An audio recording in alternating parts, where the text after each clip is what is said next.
Welcome back. Let's do question 6.3. In the diagram below, the graphs of f of x and g of x are drawn for the interval where x is an element of negative 180 degrees to 180 degrees. And then a and b are the 2 points of intersection of f and g. We've managed to find the coordinates of b. We have the coordinates of a.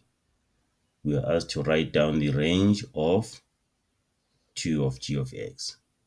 Right, how can we do this? We have g of x here.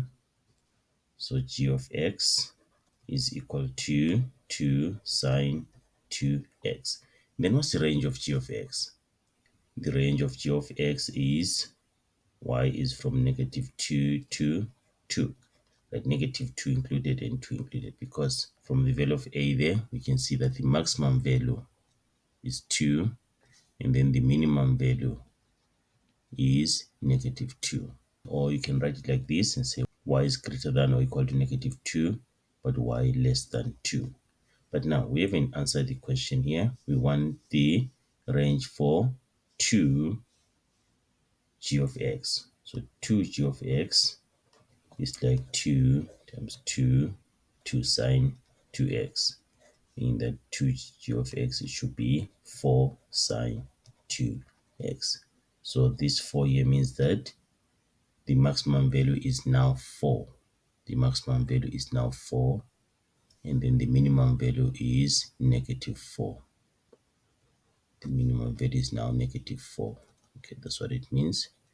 4 there, then -4.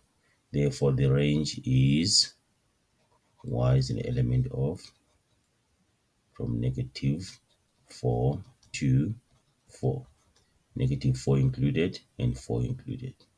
Well, what you can do here, like we found the range for g of x, we could have multiplied the minimum value by 2 and then just multiply the maximum value by 2 there. Okay, so this is the answer. That's the range for 2g of x.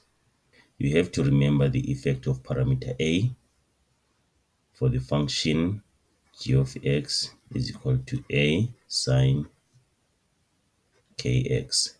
You have to remember the effect of parameter a. A affects the amplitude. It also affects the range. It does not affect the x-intercepts. It just affects the range and the amplitude, and also the maximum and the minimum values.